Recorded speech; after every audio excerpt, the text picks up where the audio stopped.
Hi there, I'm Charlotte, and welcome to Revenge with Charlotte, your go-to spot for real, honest stories, advice, and life-changing experiences.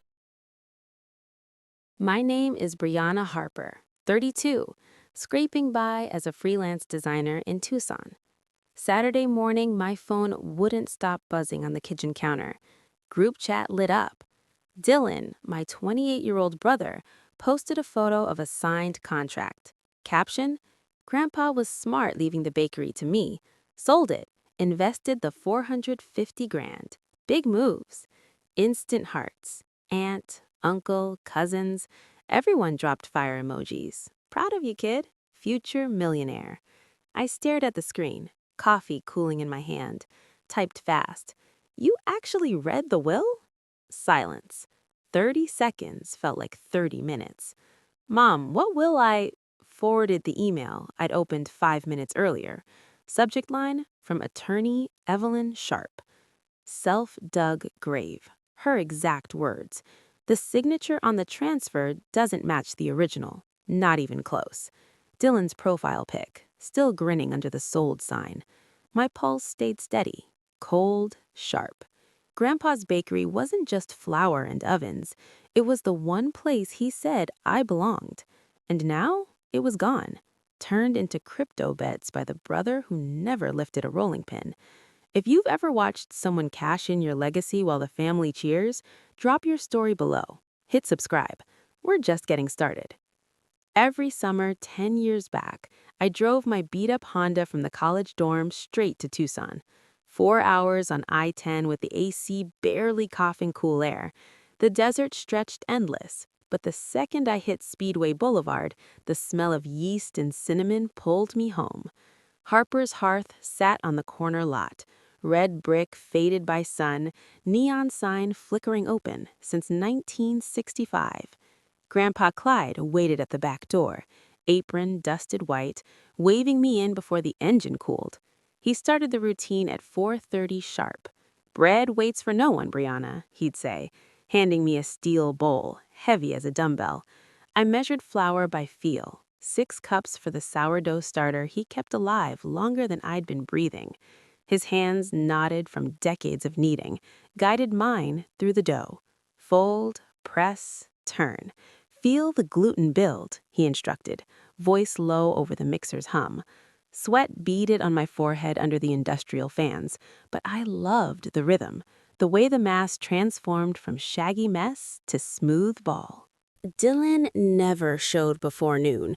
My brother rolled in around 11, hair messy, phone in hand, complaining about the heat.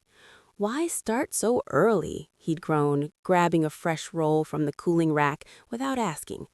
Grandpa shook his head but let it slide.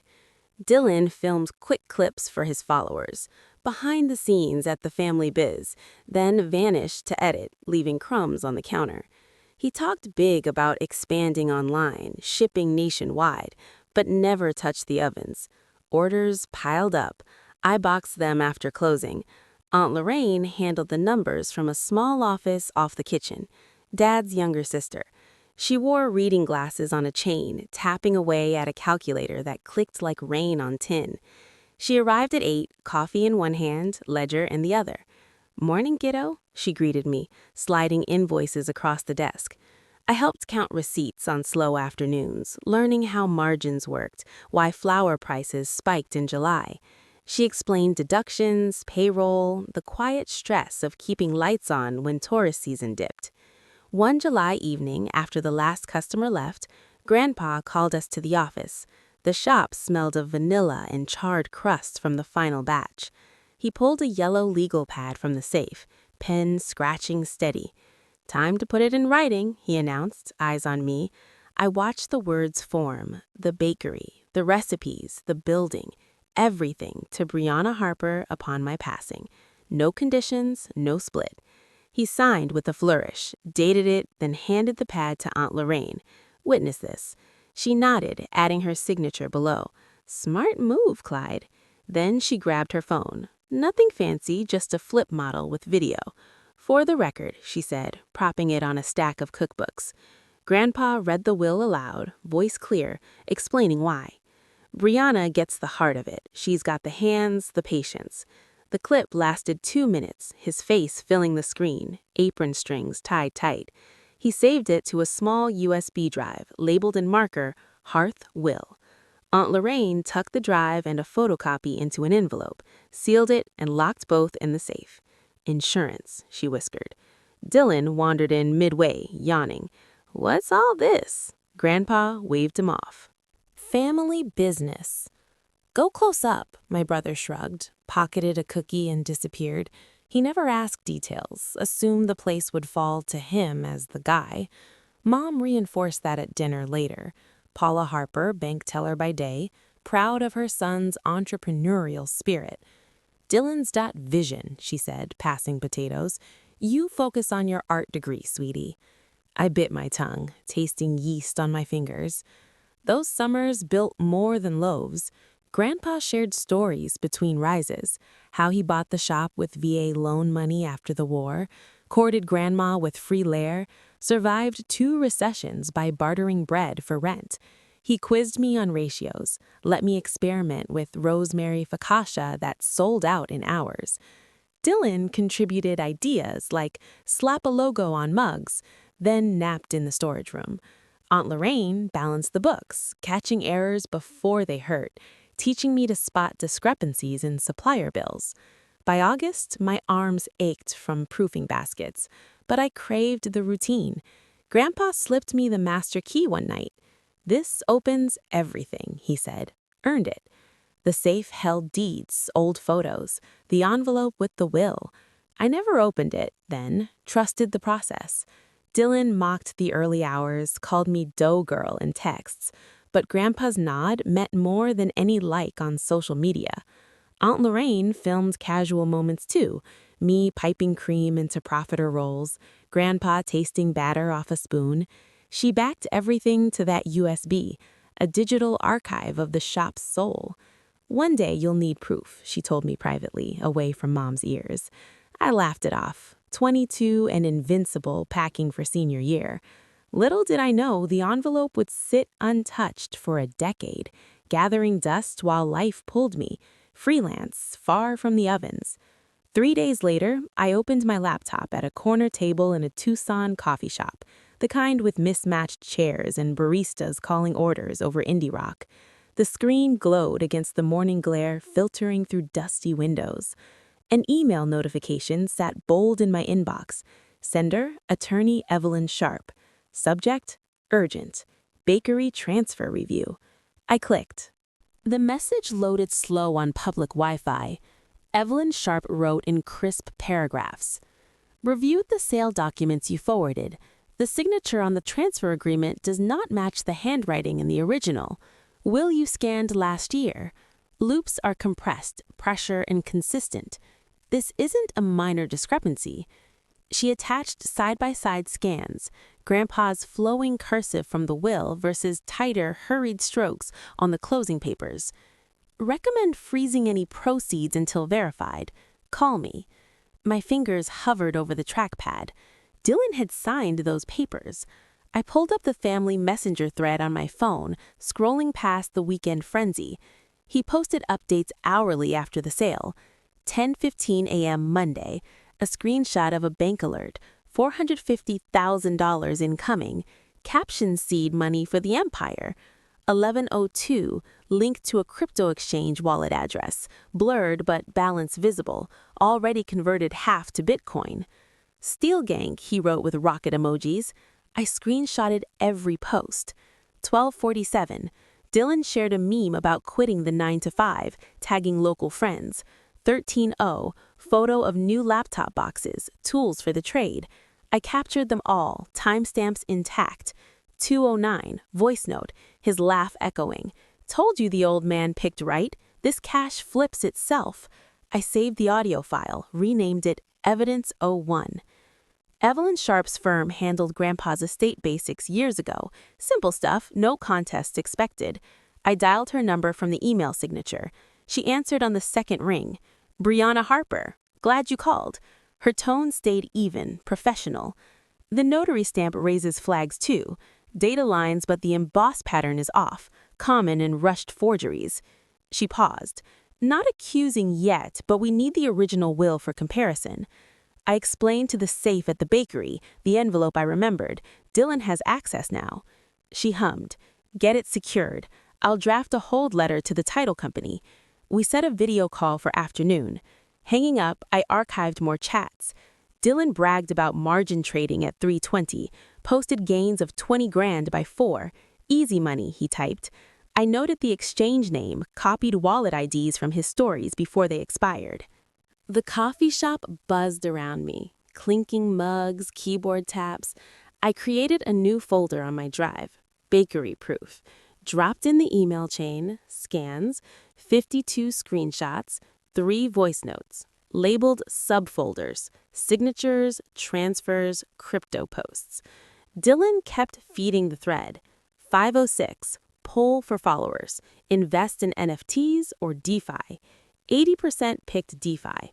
I saved the results. Evelyn Sharp emailed again. MidSip bank records request form attached. Sign and return. Will trace the wire. I filled it digitally, authorized access to Grandpa's old business account. Dylan managed it.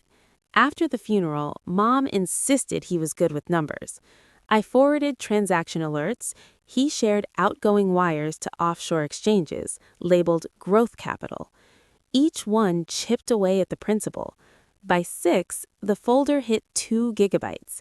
I backed it to cloud, enabled two-factor. Dylan's final post that day. Sunset photo from a rooftop bar. Caption, living the dream on legacy funds. Comments rolled in. High fives from high school buddies. I screenshotted the metadata. Location tagged, downtown Tucson. No mention of debts or buyers yet. Evelyn Sharp confirmed receipt. Solid start. The crypto trail helps. Blockchain doesn't lie. She scheduled a courier for the physical will if I retrieved it. I mapped the bakery route in my head. 20 minutes across town. Dylan lived 5 blocks away now. New condo bought with earnest money.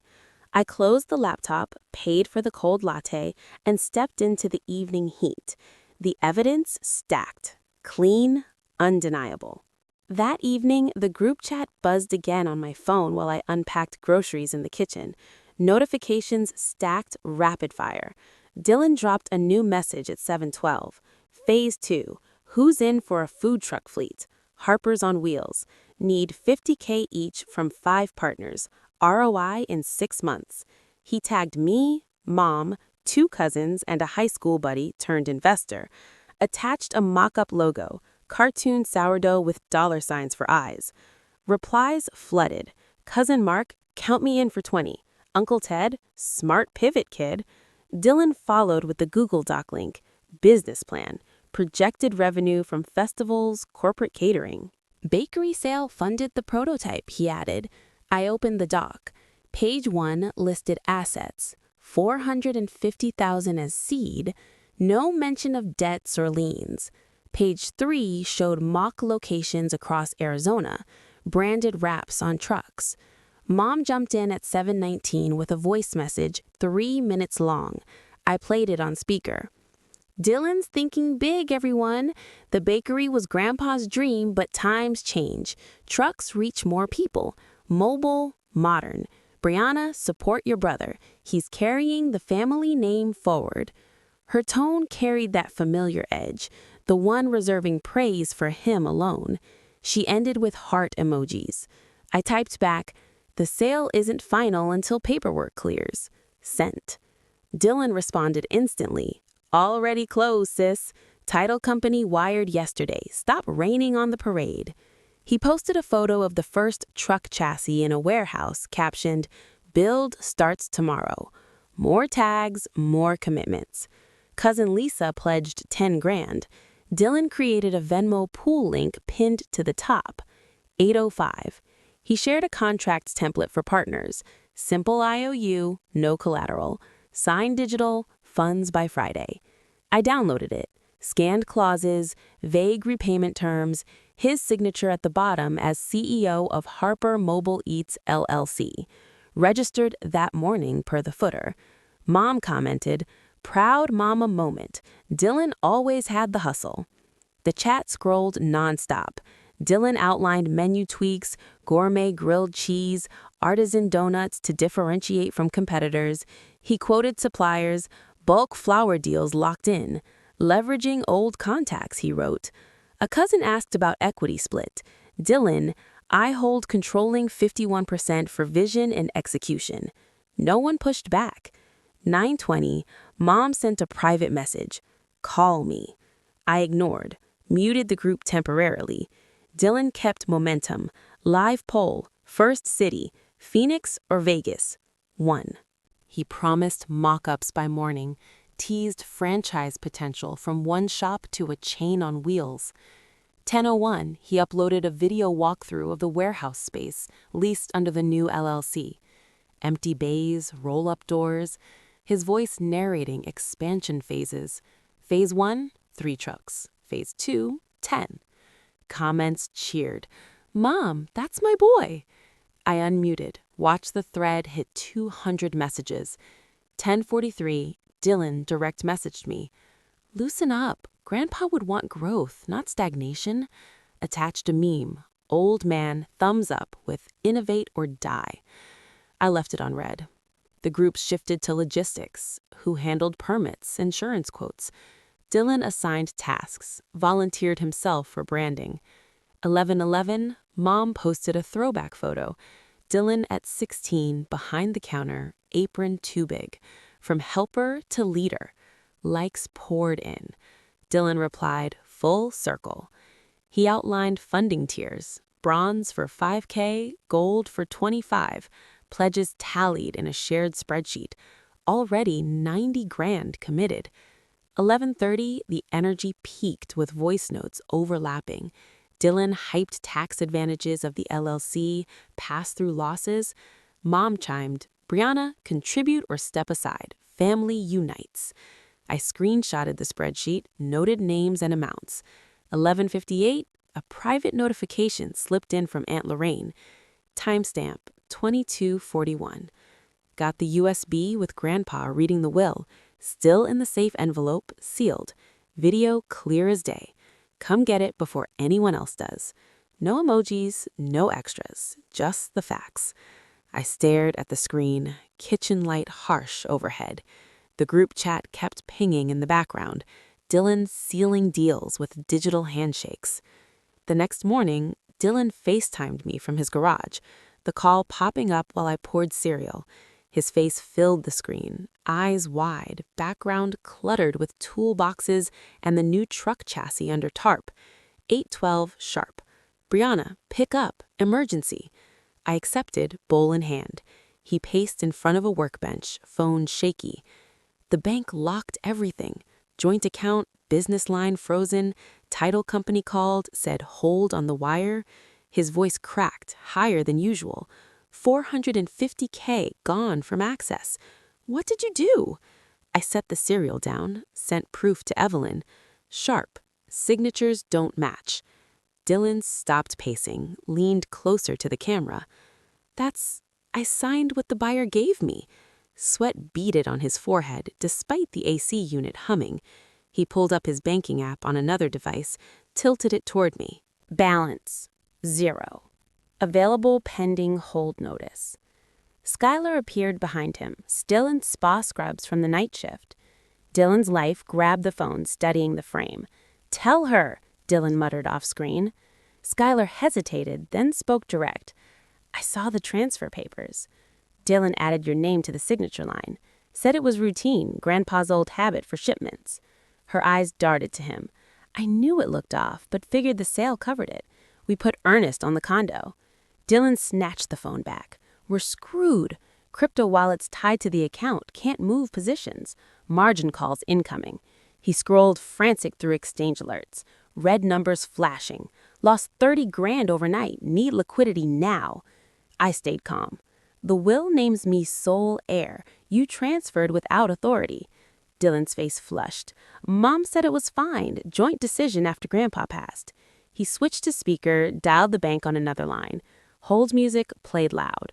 Representative says legal hold from Sharp's office. Reversal pending review. Skylar interjected again, voice lower. The condo deposit, non-refundable. Closing in 2 weeks. If funds freeze permanent, we lose it. She rubbed her temples.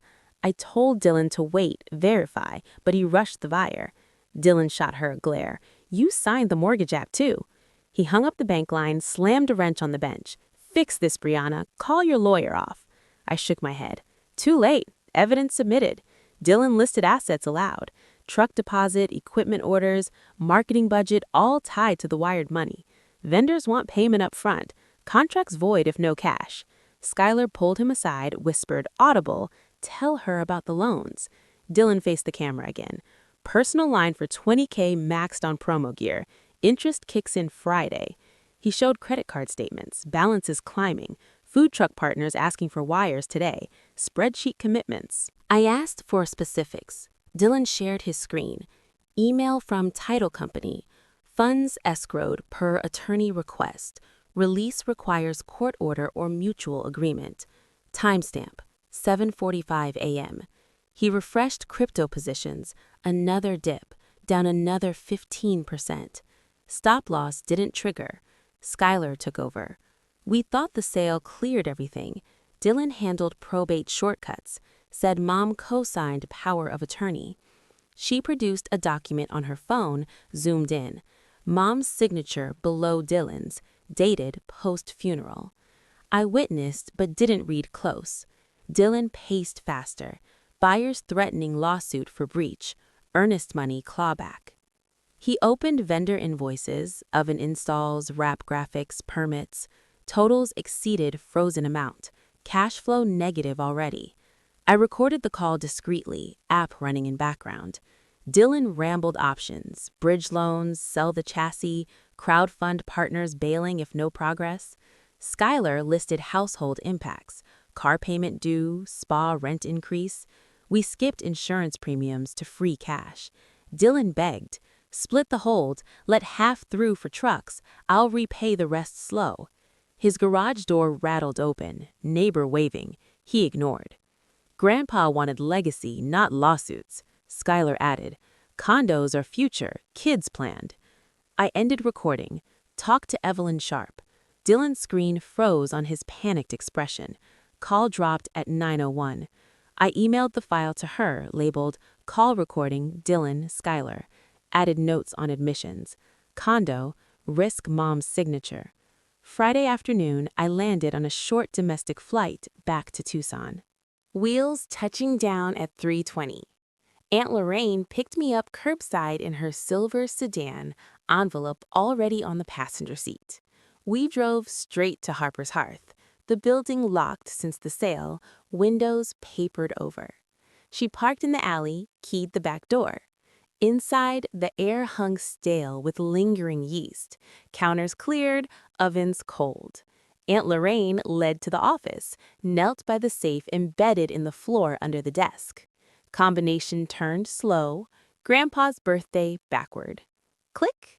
She lifted the lid, pulled out the sealed envelope, yellowed but intact. Still here, she said, handing it over. I broke the seal. The handwritten will slid out. Grandpa's script, witnessed by Aunt Lorraine, dated 3 years prior.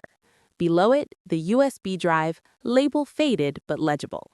She plugged it into the old desktop, still powered in the corner. Video loaded. Grandpa at the desk, apron on, reading aloud. To my granddaughter, Brianna Harper, the bakery, land, recipes, full ownership. His voice filled the room, steady, deliberate. Timestamp matched the paper. 2 minutes exact, ending with his sign-off. Aunt Lorraine ejected the drive, slipped both items into a plastic sleeve. Copies made years ago, but originals matter. She locked the safe, pocketed her key copy. My phone buzzed. Evelyn Sharp. I answered on speaker. In Tucson, she asked. File the originals today. We drove to her office in Midtown, traffic light. Evelyn Sharp reviewed the documents at her conference table, notary stamp ready. Clear chain, she noted, scanning the video on her laptop. Grandpa's intent unambiguous. She prepared the petition, Correction of Inheritance Records, Pima County Superior Court, cited mismatched signatures, unauthorized transfer, video testament attached. Thank old confirmation by affidavit 450. She e-filed from her terminal. Docketed. Hearing scheduled next week unless contested. Printed copies for us. Stamped, received. Aunt Lorraine signed as witness again. Fresh date.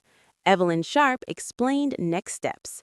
Asset freeze extension, buyer notification. Proceeds returned to estate account under your name.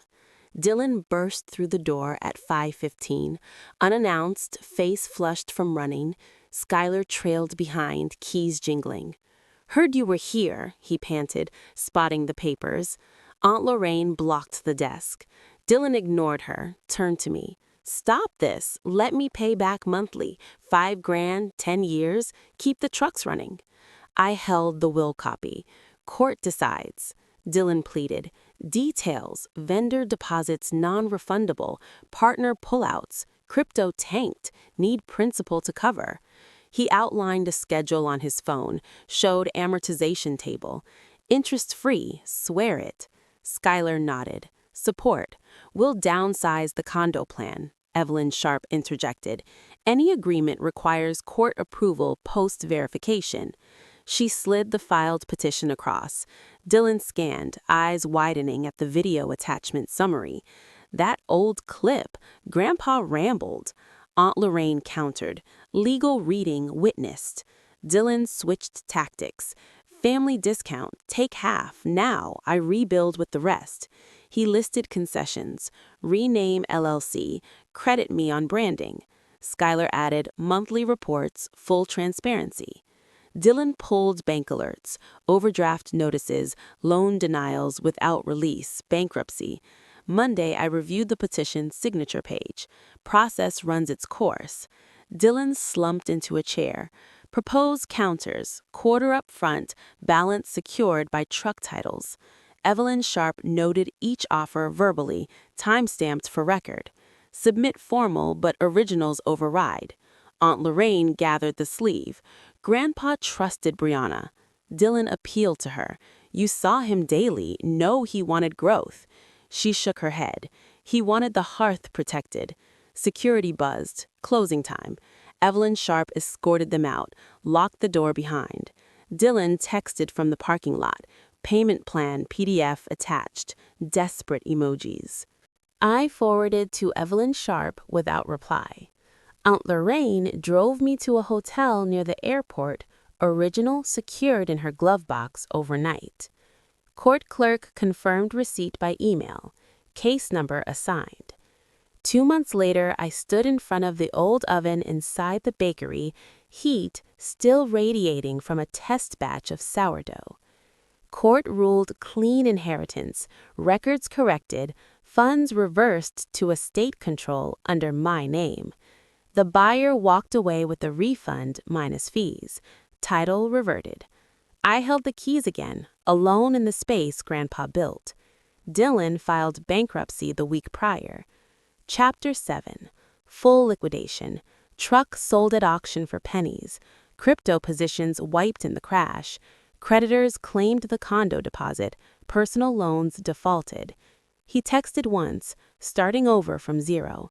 No reply from me. Mom called daily at first, voicemail stacking. You destroyed your brother.